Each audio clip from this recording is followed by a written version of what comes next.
The anointing will amplify. See, you are an endangered species if you are anointed. You are endangered. You will need to know how to shut down the flesh every day. And it will not, a day won't come when it will be easier. A day won't come when it's easy. When you notice that you like shaking everywhere, you want to shake all the sisters, go for fast. Just leave. Don't come for fellowship. Take a dry fast. This flesh is strong like that because you are feeding it. On the third day of the dry fast, even if you see a woman, you will not know, because all the appetites are dried up.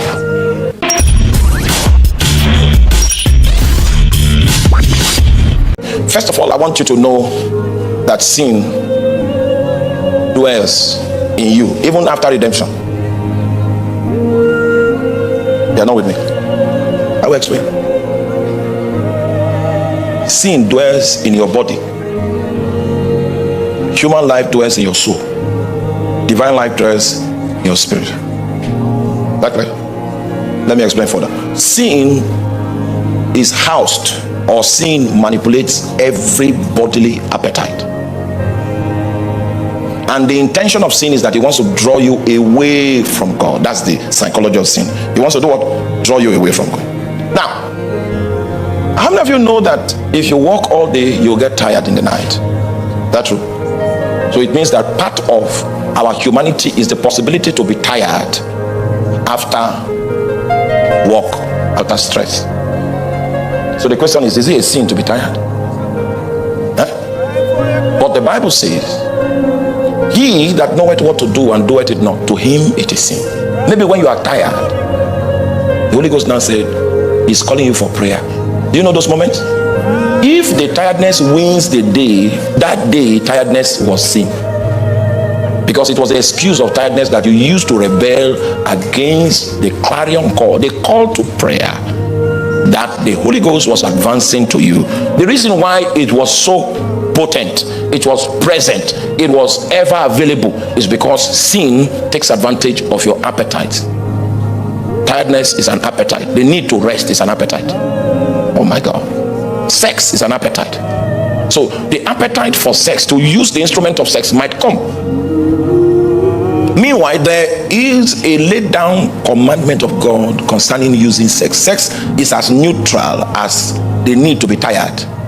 It's part of the realities of humanity. But there are laws from God as to the use of that instrument. And if by any means you begin to use the instrument of sex outside of the allowance, what you are doing is that you are in sin. Meanwhile, the sex itself is not a bad thing. It is your application of it, your use of it outside the law that constitutes the trespass. Do you understand what I'm talking about? But you see, all of the appetites that you have, sin that dwells in your body is going to take advantage of every appetite with the hope of taking you away from God. Now, the desire to see is an appetite. It is that seeing that takes people to pornography. It's the use of an appetite. Sin will always want to use these your appetites as instruments to take you away from God. And when you begin to see pornography quite regularly, what you are doing to yourself is that you are baptizing yourself with a spirit of defilement. And that's where perversion, that's where corruption enters into the soul of a man, and such that he becomes such an instrument that is so pliable in the hands of the devil to fast track corruptions and perversions. And even when he gives his life to Christ, it will be a major struggle because of his exposure for him to go through renewal, for God to edit the things that are in his subconsciousness, because he has fed his soul with junk. And in computer language, garbage in, garbage out. So the power of sin is seen around your appetites. If you notice that you can even be fasting, dry fasting, and then your attention is drawn to Ikebe. There used to be one there used to be one magazine those days. In the 80s, there was a magazine. Thank God that magazine stopped. It didn't prosper. And most of you don't even know what I'm talking about. A strange man, obviously under the spirit of love, had a weekly publication called the Kepe Super. The story that this man told through that magazine was how helpless humankind was to the issues of lust, and various scenarios of how he became on the scene and transform issues is what he does with that magazine. Thank God they had no money to continue production. God had to fight. God had to fight. But you see, the man is writing about an experience. You might even be fasting and then your attention is drawn to all kinds of ikebe. When you see that happening, you know that sin is knocking. You see, Cain didn't just sin. God came to him and said, Cain, sin is knocking at your door, but you must master it. That was God's counsel to Cain, and Cain discarded the count. So when ikebe becomes a factor, it means sin is looking to take advantage of one appetite, because the devil actually doesn't have the right to make you make a choice. All he can do is to seduce you, tell you the kind of things you are going to enjoy if you subscribe to this choice. It is you eventually that will make the choice. And when your flesh is captured, that appetite in your flesh is captured by the devil's product. He sends a request to the soul. He sends to the soul. The soul will need to approve that application, because the moment the information gets to the soul will reach out to the spirit and say, what are you saying? So if it happens to be that your spirit has been galvanized to be stronger than the voice of your soul, that parable of ikebe will not fly. And the only two things you can do to your spirit perpetually to make it stronger than the voice of the flesh: you feed it with the proceeding word of God, and also you can build the muscles of your spirit by praying in tongues. It's not all praying in tongues that is prayer. There are some praying in tongues that is like a gym. You are gymming. And if by any means your spirit is found without biceps in the days of ikebe,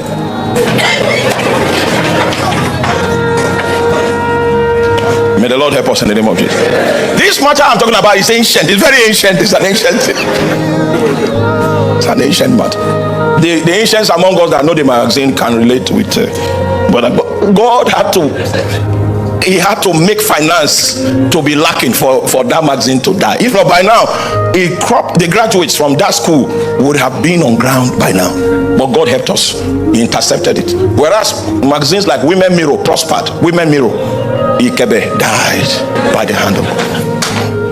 In Jesus' name. The thing I came to tell you is that sin, where is it dwelling? It's so close to you. It is because of that there will constantly be a war between your flesh and your spirit. When you see righteous men, the only escape route they have is to tarry long in prayer. When you begin to grow, you will find out that anointing can be on you and lust operating simultaneously, and you are healing the sick, but where your eye is seeing is not good, and your mind is taken to places it should not go. The operating system of lust is using your mind to tell you the many options of possibilities that are available in this matter. Meanwhile, there's oil on your head. You will think that the oil will preserve you. Oil doesn't preserve a man. What oil does is that it amplifies everything that you have. Just like you stand before a projector and you're 4'2", a projector can make you 9'8". That's what the anointing does. It projects everything inside of you. If you are a man that has not conquered lust, with more anointing will be more lust. If you are a man that has not conquered greed, with more anointing you will be like a wolf. You want to steal from everybody, and you will use scriptures to steal. You see, when you see people looting palliative, Aime Sheli Okabo Kura. Few weeks ago there was peace in the land, but that beast was sleeping. That was right there. The anointing will amplify. See, you are an endangered species. If you are anointed, you are endangered. You will need to know how to shut down the flesh every day. It will not. A day won't come when it will be easier. A day won't come when it's easier. When you notice that you like shaking everywhere, you want to shake all the sisters, go for fast. Just leave. Don't come for fellowship. Take a dry fast. This flesh is strong like that because you are feeding it. On the third day of the dry fast, even if you see a woman, you will not know, because all the appetites are dried up. That war will continue till you are 97. Yes, as old as you are at 90, you will still see something.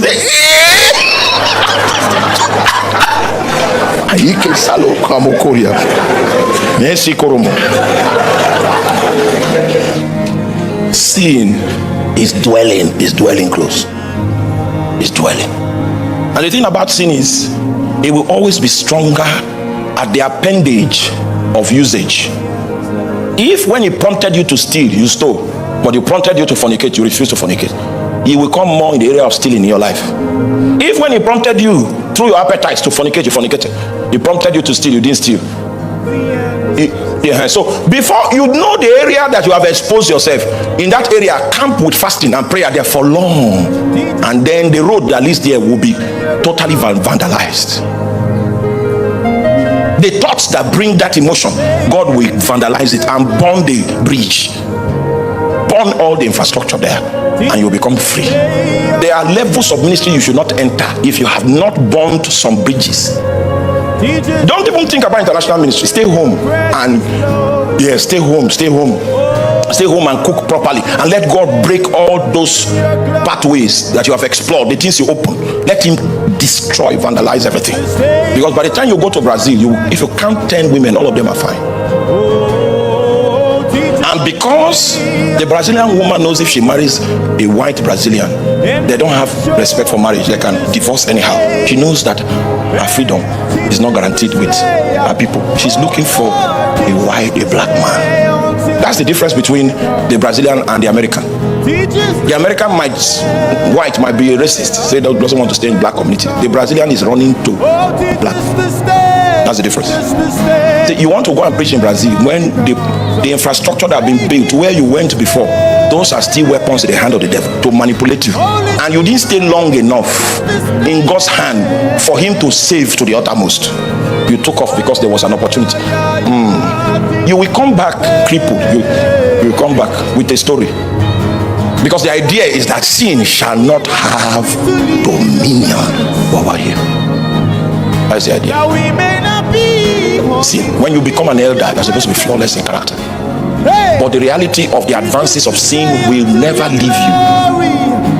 And so you are sentenced to a life of feeding your spirit, so that the capacity of your spirit will be stronger than any such transmission that is sent from your flesh to seek permission from your soul. Have you heard the scripture that said, the soul that sinneth shall die? Because the soul must be consulted for permission before sin is approved.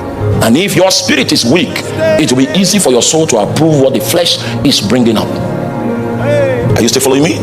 Now, so let me jump. According to the book of Romans chapter 7, you will see that sin can deceive. The first ability of sin is that it has the capacity to deceive.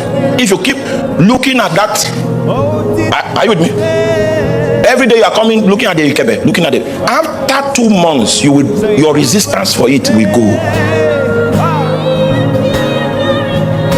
So whenever there is any manifestation of lust in your life, it's a proof that the devil is seeking occasion. Once you pick the frequency of lust, that is when you begin to deal with it. Don't allow the preacher to spot it by word of knowledge, because he may never see it. It's your own personal issue. And the thing about God is that God will always hide your personal issues from the eyes of prophets, because he's expecting you not to lose the virtue of sincerity and to handle things that are cropping up in your life undercover.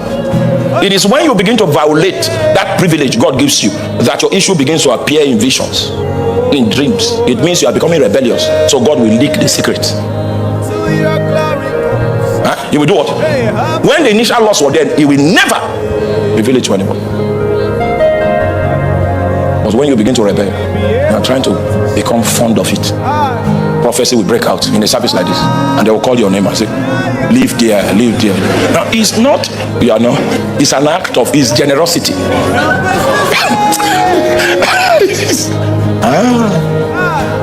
Hallelujah.